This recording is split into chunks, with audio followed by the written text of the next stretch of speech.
Hello, everybody. Okay, sorry, I'm a day late because I used up all of my time for my podcast host thing last week when I did basically almost like 3 hours of reviews.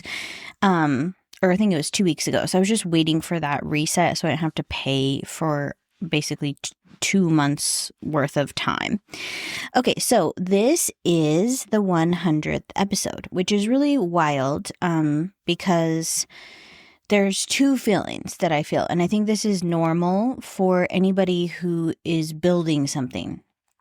So one, I at the same time can't believe that I'm at 100 episodes, and also like thought I'd be at 100 episodes earlier. So I think that's how we often feel with reaching milestones, or we reach it and then we're like, oh, I could have or I should have, and so it's hard not to kind of beat yourself up. But anyway, the last 3 years for me have been a big lesson in consistency, because right around episode 10, I definitely wanted to throw in the towel, which is where most people with podcasts throw in the towel. And so you'll notice if you look at podcasts, like if you want to start ranking well in your podcast, I think you only need to get above like 12 episodes to beat pretty much everybody out. Because hardly anybody makes it past that threshold, because it is work and time. And in the beginning, it's so hard. Like I remember being like, what the heck? Like, how do I do any of this? And I would record everything over and over, and I was trying to get everything professionally edited. And now I'm in my closet, no matter what happens. Rooney barks, I drop something, you hear pages shuffling around, nothing gets edited. I pull it into Audacity, which is a free editing software. I give myself 10 minutes to go from leaving this closet where I record to uploading it onto BuzzFeed, which is where I host my podcast episodes. So the lesson from the podcast is the same as sort of the lesson that I'm in the middle of with my membership, which is going to hit a year next month, where there was times that especially in the beginning, that I wanted to quit. Like when I had my very first call, I had this stupid idea. I was like, okay, I'm going to open the doors of the membership and then immediately have a call. Like I'm going to open the doors to it at 9 and I'm going to have a call at 9. Well, nobody was ready for that, and I hadn't really prepared anybody for that. So there was no one really on the call. And it was honestly like, I felt so many feelings. I'm pretty sure I cried, because I was like, I just spent literally 2 to 3 months building out this curriculum, building out this membership, figuring out all the back end of software and how it all connects. And that was the feeling that I had. And now a year later, like every single week, we're having so many good conversations in there. So the consistency lesson is true for every business, including every family photography business. But it's hard. Like it's hard to get over the hump. And that's why I feel like as creatives and people who love making things and like birthing things into the world, it's so fun to be at the beginning, because the monotony is not there. The pressure is not there. So it kind of goes into what this episode is going to be about, which is if I were to start a photography business right now, what would I do? And I want to touch on a few things, like how much the world has changed since I started my business in 2010, even how much things have changed in the past 2 years with the addition of AI, the changes in search, shifting client behavior, the algorithm. We're going to touch on those things and how, if I was starting today, I would work through them.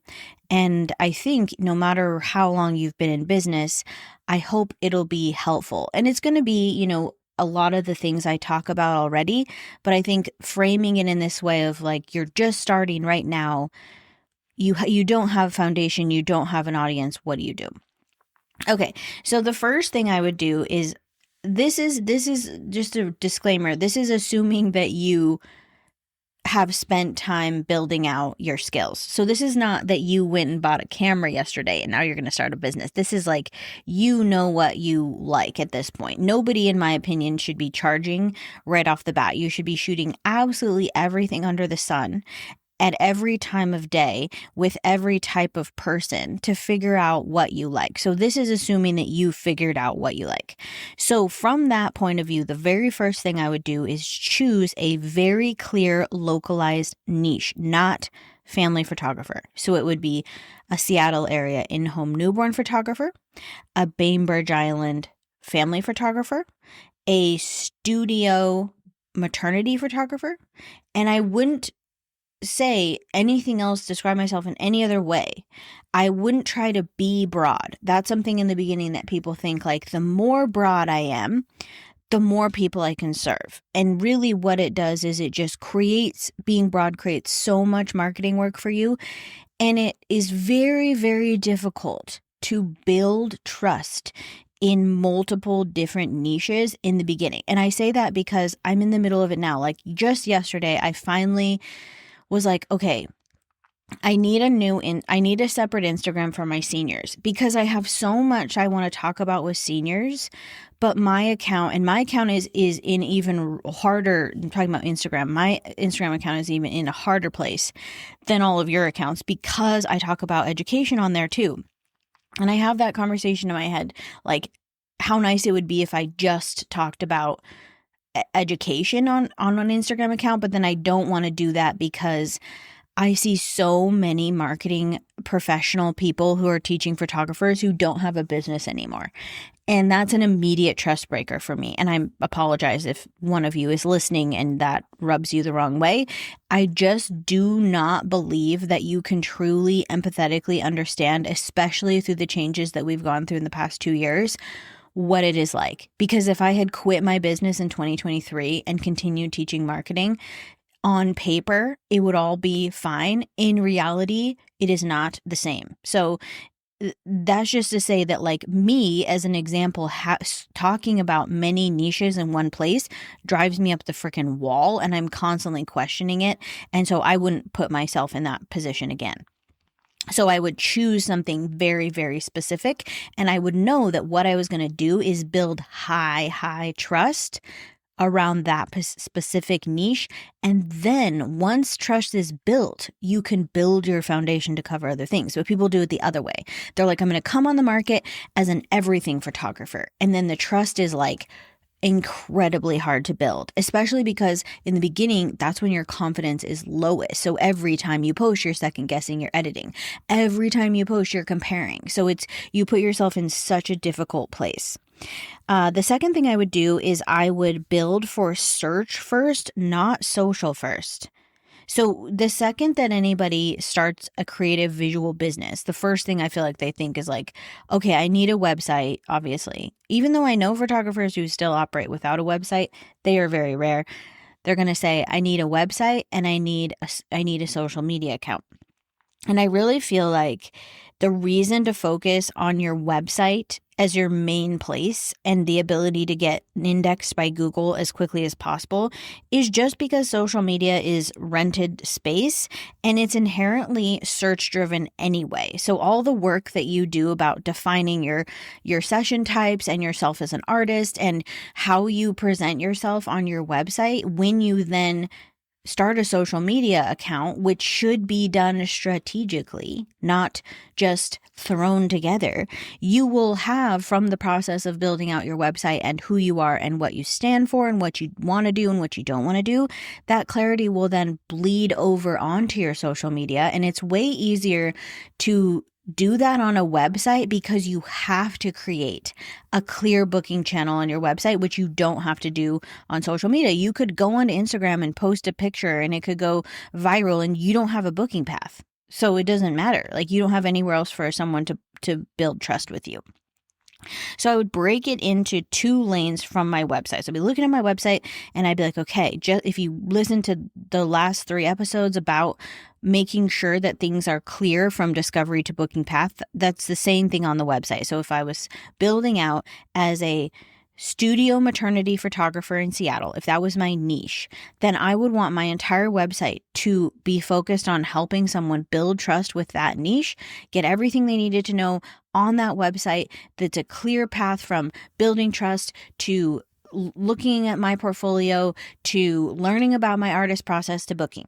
So that's how I would look at it. It would be broken down into Google and SEO, meaning I would have optimized pages for Google, because we're straddling the two worlds of the AI search overview and SEO.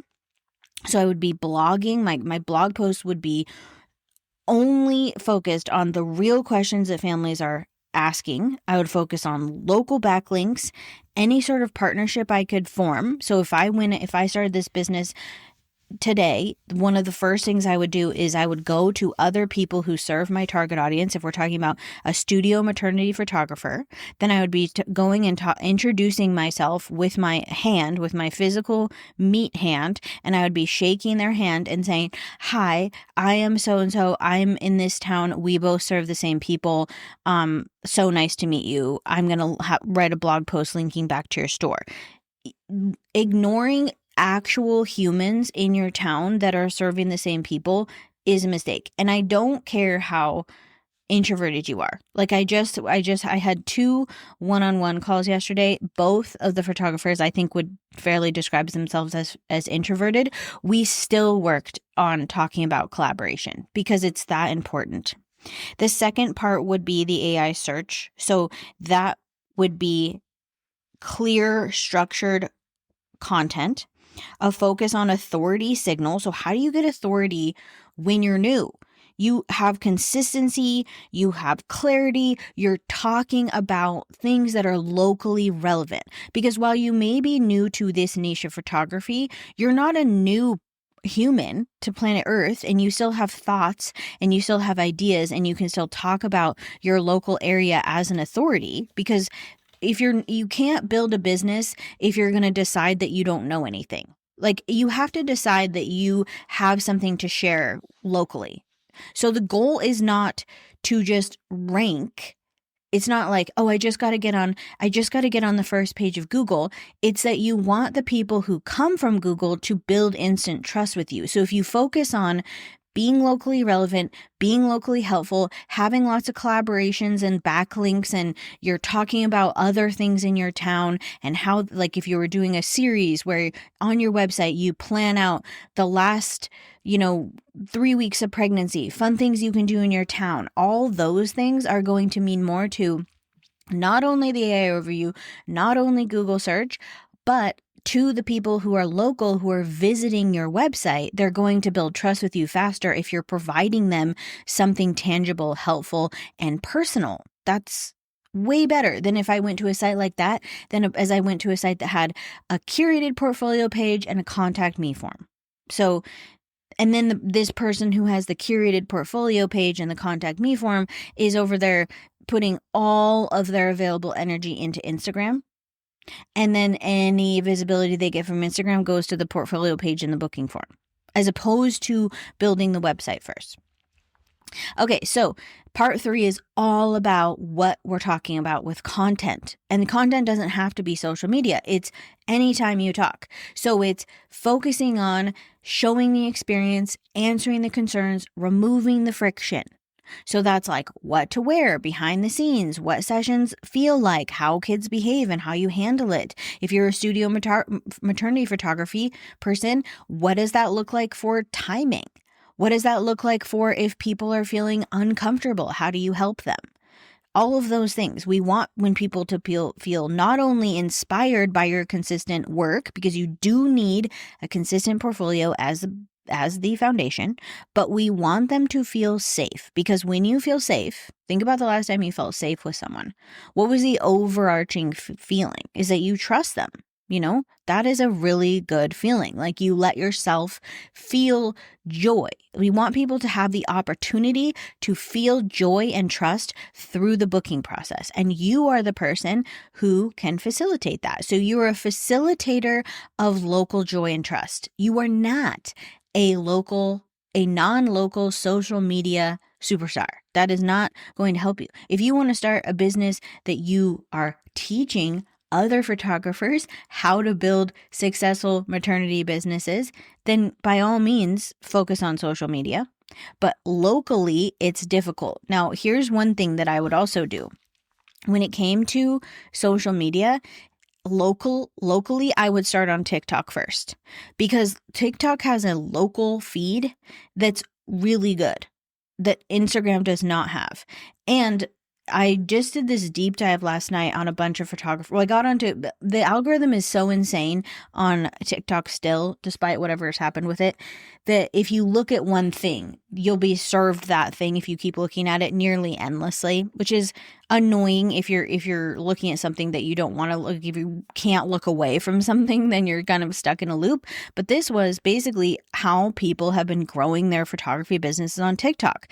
And so there was a lot more local response people have found on TikTok than on Instagram. It's just easier to be seen locally. So if we're going in this umbrella, if we're living in this ball of who we are, it's local, local, local. Instagram is harder unless you're doing collaborations to get local visibility.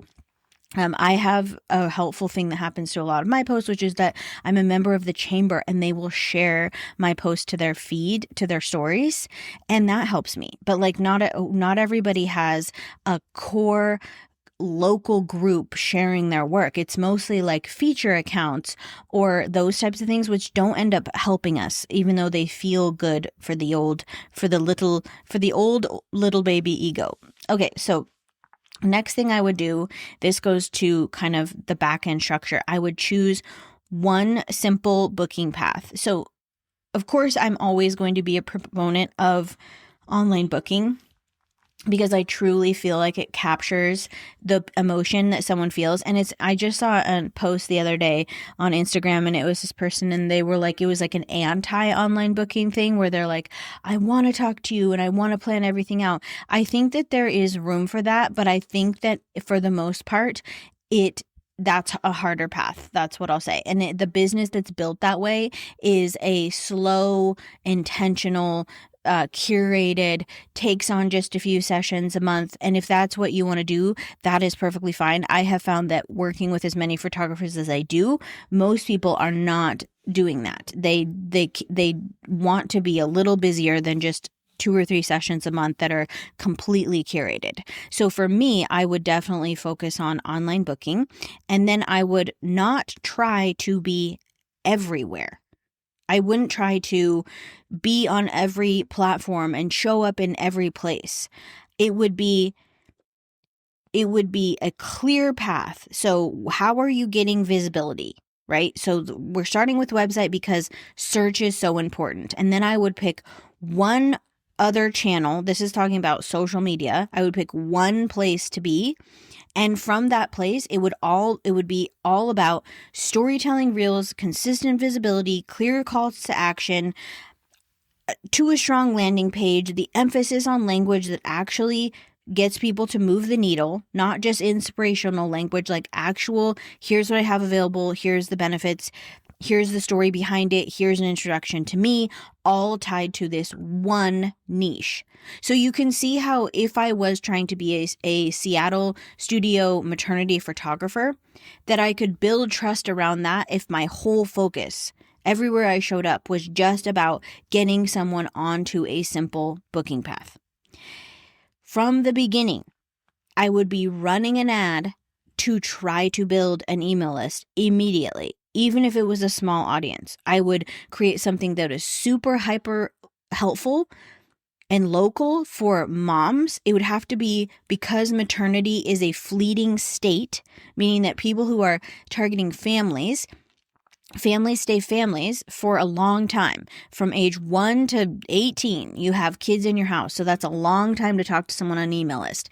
A maternity email list needs to be work. Is going to be work. And that's the other thing I want to say is like this marketing, because I'm not just gonna throw up an Instagram account and post and then scroll and compare. It is going to be concentrated marketing work. That means I'm setting up an email system where someone comes in and I am sending them emails. If they come in through a maternity type of ad, let's say it's a maternity freebie, then I am immediately, my goal with that new, very, very, very valuable email address is communicating with them to give them the freebie and let them know what my availability is and if they would like to book. That is what it is. But many people just want to automate the poop out of everything, not have any. The email list becomes, I get people on the list, I give them the thing, and then that I just wait until the next inspiration strikes for me to actually contact them. Instead of strategically placing them on an email list, especially for anything fleeting. Seniors are fleeting, newborns are fleeting, maternity is fleeting. That makes them harder to target with an email list, but still very worthwhile to target. So we want to build that email list immediately because that value compounds over time and nobody can take it from you. Nobody can change the algorithm. No one can sell to another company. It supports seasonal launches. It supports emotional storytelling. It is so much more owned by you than any other platform beyond your website. So you would need a simple way to get people on your email list. There's many helpful things that you could think of that you could give to a maternity client in Seattle, a potential maternity client in Seattle, that would incentivize them to book with you. It could be childcare that you have researched. It could be best babysitting groups that you've researched. We're in the age of marketing where there is no shortage of ideas. So no one can say that they couldn't come up with any ideas. You could come up with an idea that resonates with you, that resonates with a potential client who's pregnant, and all you have to do is do the work to set it in motion. So here we are, we're starting this business. So far what we have is a very clear, high trust, personal touch, hyper-local website. We are building out our email list, and we have one social media platform. That's what we're doing.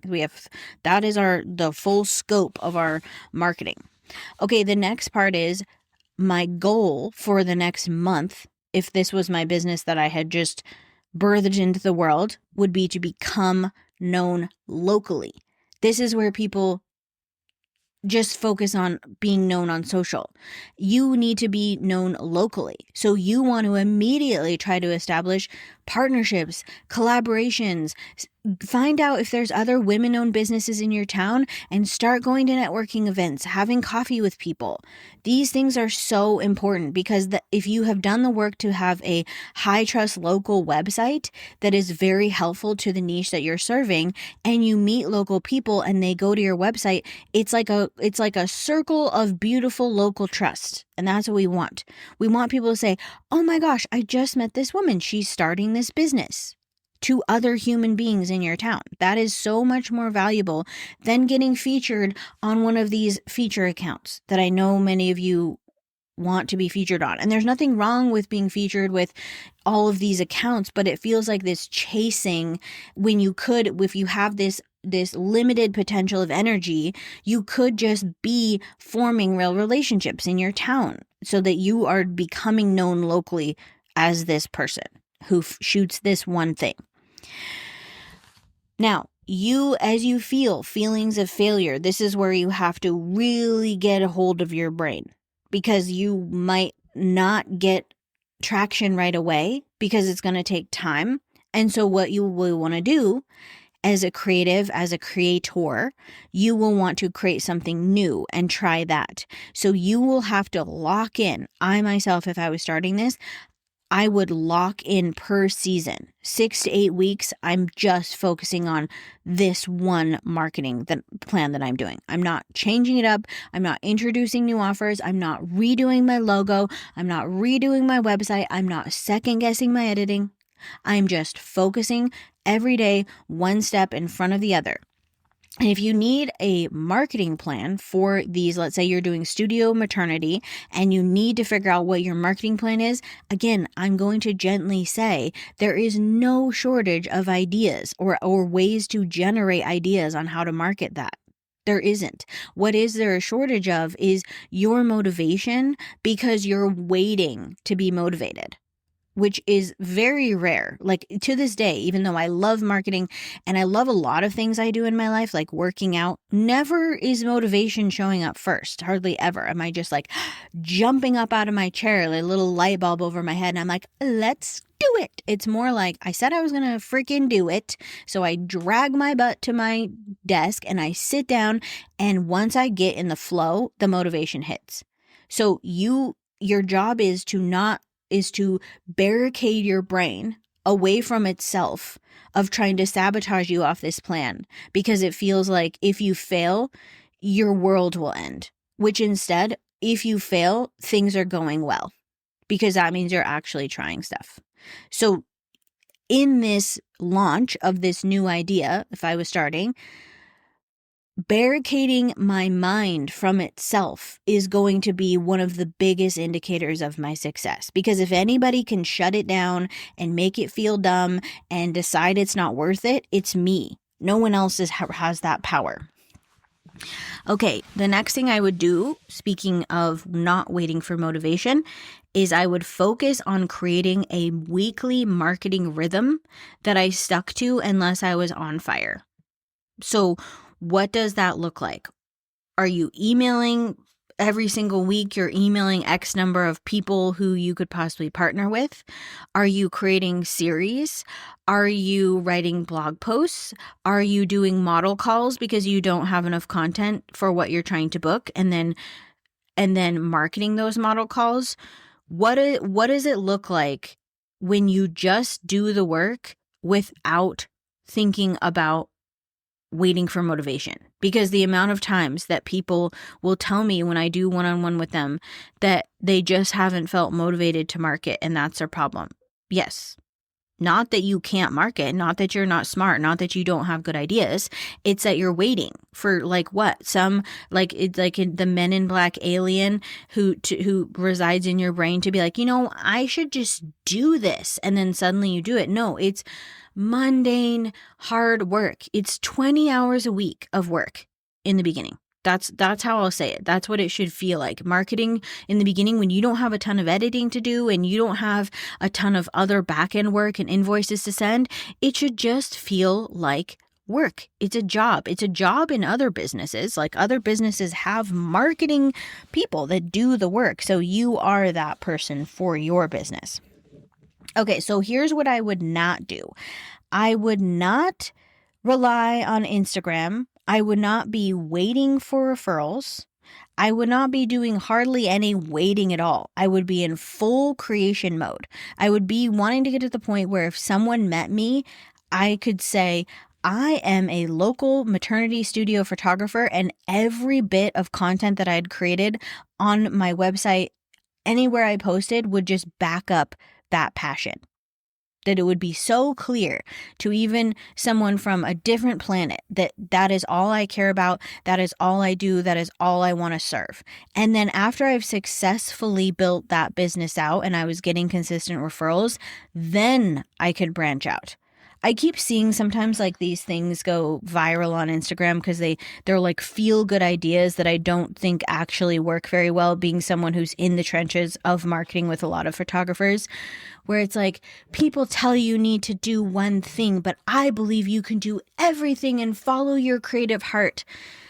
I feel honestly that advice coming from big name photographers can be so damaging, because a lot of those photographers are teaching education and they are not relying on actually booking sessions to know how difficult it is to build trust in the way that you need to in this day and age of truncated attention, changing algorithms, changing search behavior, changing how families even like post and react to their own imagery. It used to be that families loved to post the images that they would get from you, and that has changed. There's a million things that have changed, and asking photographers to build high trust with a ton of different niches of photography is so unlikely to produce a successful business for them. And so that's my ranty rant for the episode, is that advice. Yes, I think your passion matters. Yes, I think your creativity matters, but it is a business at the end of the day, and straddling that, I understand, is uncomfortable. And I hear and I see the posts where it's like, your creativity is the most important part. Do you feel like you're stuck just doing the same things? Let me help you make your business the most creative part of your life. I think that's bad advice. I do. My business is inherently creative as a creator, but if I am trying to have my business be the thing that fulfills all my creative desires in the world, it's too much pressure for my business. My business is my business and it's great and I love it, but there's other ways that I am creative in my life.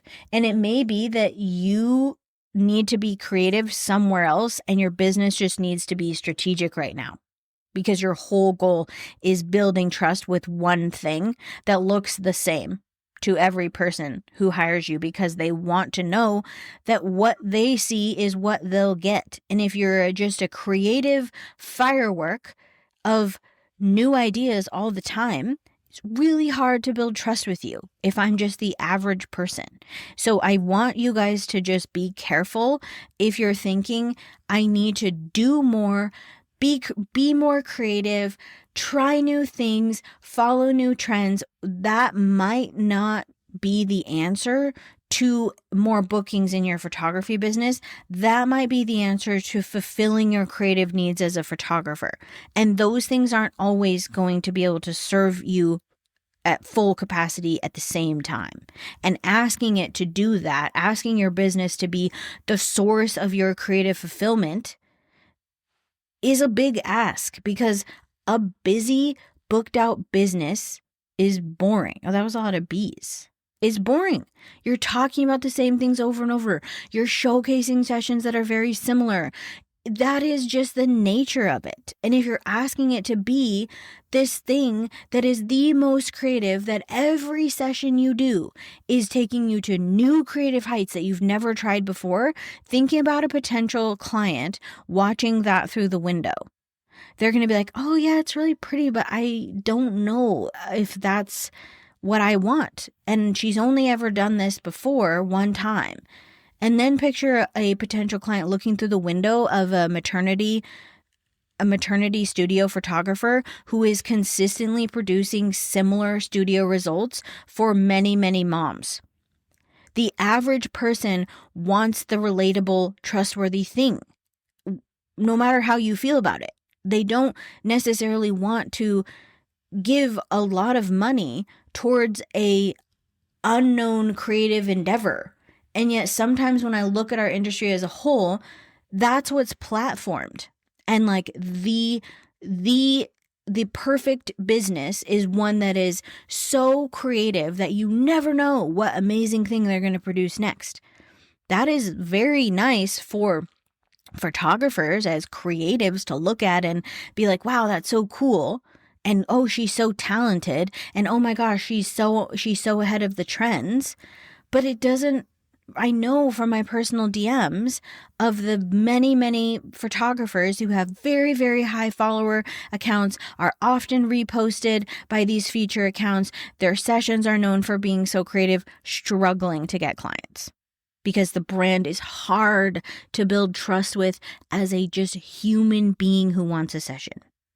So that is the protection of the mind, is knowing that truth in your heart, that your business is going to be a little bit boring as you build that consistency. And that if you had a portfolio where it was every single mom in your studio who was a maternity client, who are in similar outfits and similar poses and doing similar things, that is actually going to be a higher marker of high trust than if every time you went into the studio, you were trying to create something new and mind-blowing so that you could get a lot of attention on social media about it. I just want to tell you guys, like when I have a session that blows up on social media with photographers, it's fun. Yay, it's great. Like I love creativity. Again, we are all creatives. We have good taste. So we like things that look trendy and fun, and we like new ideas. But it's not a reliable model for a business. Think if your tax accountant was like, I'm trying something new you'd be like, whoa, lady, like I just need to know that you are going to do the thing that you said you were going to do. I need to know that you're going to produce the thing that you said you are good at producing on your Instagram. And if you're bored with your business, then find a different creative outlet. like go do some pottery, pick up watercolor. Like if you're truly hell-bent on photography being your creative outlet, start a separate hobby account on Instagram where you can showcase all of your creativity and have it be all about creativity, and let your business be trustworthy and boring and consistent. That's the best advice I have for you. Okay. Oh, wow. I got stuck on a rant there. So in closing, clear niche, search first foundation, trust building content, one booking path, focus on the email list, local visibility, simplicity, simplicity, simplicity, consistent rhythm with calls to action. So that's what it looks like. This is this person. She's the go-to person in this town for this work. And that is how you're building the business. It would get to the point where when you're so protective over your local visibility, that getting family photographers from all over the country following your Instagram does not feel like a win. You're like, I'd rather have Lucy from down the street. That's the mindset shift. Okay, so I hope that this was helpful. Come if you want help and you want to chat and you want to stay on track with the consistency, come into the membership, $35 a month. Super fun. We are also adding in co-working in the membership, where once a month at the end of the month, we're going to just hop on the call and we're all just going to work on, just have like a time, like 45 minutes to an hour, to just plan out, share ideas about how we're going to market the next month. Blog posts and Instagram ideas, series ideas, collaborations, all of that stuff. That's the newest addition to the support that's in there. And then if you want me to help you come up with one offer, one booking path, and look at your website and make sure that it's cohesive, you can do a 90-minute intensive. I've been having lots of those lately, and they're so fun. And I think people are really enjoying them. I'm getting really good feedback about people just feeling like, okay, now I have something tangible to hold on to and plan for my marketing, instead of this untangible, like I got to market on Instagram and I'm not sure what else to do. So thank you I don't know how many of you guys have been here since the beginning, but thank you for listening to episode 100, and episode 101 will be out next week. Bye.